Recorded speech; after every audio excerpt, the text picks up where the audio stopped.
Tamil voice வழங்கும் இனி எல்லாம் சுகமே சுகமே. வணக்கம், இது தமிழ் voice.com வழங்குகின்ற இனி எல்லாம் சுகமே.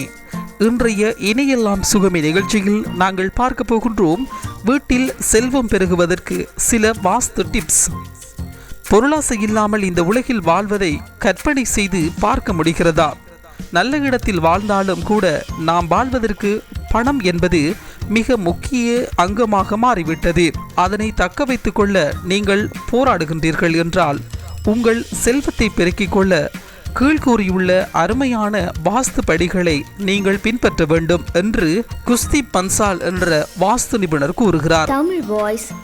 பொதுவாக பஞ்சதத்துவா எனப்படும் 5 கூறுகள் மற்றும் 16 மகா வாஸ்து மண்டலங்கள் தான் நீங்கள் எப்படி சிந்திப்பீர்கள், எதிர்வினை ஆற்றுவீர்கள் என்பதை தீர்மானிக்கும்.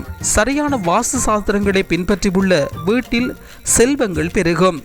சரி, இப்போது வீட்டில் செல்வம் பெருகுவதற்கான சில வாஸ்து டிப்ஸ்களை கூறுகின்றோம்.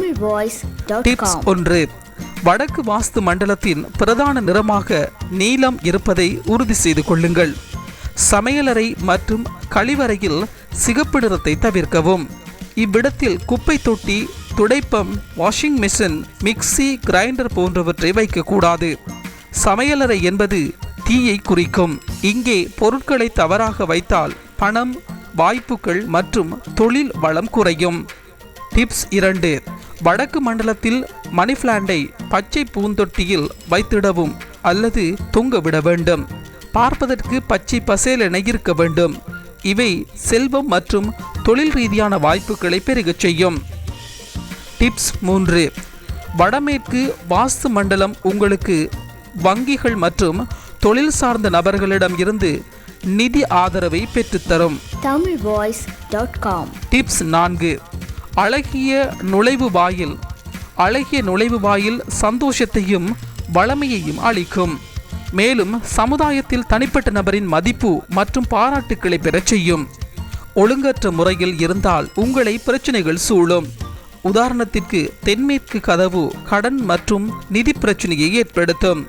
வடக்கு வாஸ்து நுழைவாயில் என்றால் தொழில் ரீதியான வாய்ப்புகளையும் செல்வத்தையும் அளிக்கும். கிழக்கு வாஸ்து நுழைவாயில் என்றால் மன அமைதியை தரும். தெற்கு நுழைவாயில் என்றால் செல்வத்தையும் வளத்தையும் தரும். டிப்ஸ் 5. சமையலறையை தென்கிழக்கு அல்லது தெற்கு தென்கிழக்கு திசையில் அமைத்திடவும். வெளிர் சிகப்பு, ஆரஞ்சு மற்றும் பிங்க் நிறமே இதன் பிரதான நிறமாக இருக்க வேண்டும். பணப்பெட்டகம், வேலை பார்க்கும் மேசை, வரவேற்பு அறை ஆகியவற்றை வடக்கு பகுதிகளில் வைத்தால் ஆரோக்கியமான பண ஓட்டம் இருக்கும்.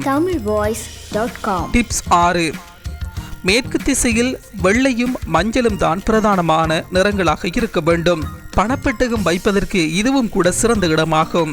வட்ட வடிவம் என்பது உலக கூறுகளை குறிப்பதால் இந்த வடிவத்தில் இருக்கும் பொருட்களை இங்கே பயன்படுத்தலாம். மேற்கு தென்மேற்கு என்பது சேமிப்புக்கான மண்டலமாகும். இதனை சுத்தமாக வைத்திருக்க வேண்டும். இதனை படிப்பதற்கான இடமாக பயன்படுத்த வேண்டும். உங்கள் பணத்தையும் செல்வத்தையும் இரும்பு பெட்டியில் வைத்து இங்கே வைத்தால் உங்கள் செல்வம் பாதுகாப்பாக இருக்கும். டிப்ஸ் 7. மொத்தத்தில் உங்கள் வீட்டில் மனதிற்கு இசைவான மற்றும் மன நிம்மதியான ஆற்றல் சுழற்சி இருப்பதை உறுதி செய்து கொள்ளுங்கள். டிப்ஸ் 8. 4 படி மகாவாஸ்து முறைப்படி உங்கள் வீட்டை முற்றிலும் சோதனை செய்து பாருங்கள். எந்த பகுதியில் சமநிலையான ஆற்றல் சுழற்சி உள்ளது என்பதை கண்டுகொள்ளுங்கள். அதேபோல் மண்டலங்கள் வெட்டப்பட்டுள்ளதா, நீடிக்கப்பட்டுள்ளதா அல்லது குறைகிறதா என்பதையும் கண்டுகொள்ளுங்கள். நிறங்கள், விலங்குகள், சின்னங்கள், ரங்கோலிகள் என்று செடிகள் ஆகியவைகளை கொண்டு எளிய வாஸ்து டிப்ஸ்களாக இந்த பகுதிகளை சீர் செய்யலாம். இன்றைய தமிழ் voice.com வழங்கிய இனி எல்லாம் சுகமே நிகழ்ச்சியில் நாங்கள் பார்த்திருந்தோம் வீட்டில் செல்வம் பெருகுவதற்கான சில வாஸ்து டிப்ஸ். மற்றுமோர் இனியெல்லாம் சுகமே நிகழ்ச்சியில் உங்களை சந்திக்கின்றோம். அதுவரையில் தொடர்ந்தும் இணைந்திருங்கள் தமிழ் voice.com என்ற எங்களுடைய இணையதளத்தோடு. எங்களுடைய நிகழ்ச்சிகள் உங்களுக்கு பிடித்திருந்தால் உடனுக்குடன் கண்டு மகிழ கீழே உள்ள சப்ஸ்கிரைப் பட்டனை அழுத்தவும். எங்களுடைய நிகழ்ச்சிகள் உங்களுக்கு மிகவும் பிடித்திருந்தால் உங்களுடைய நண்பர்களுக்கும் ஷேர் செய்யவும். நன்றி, வணக்கம்.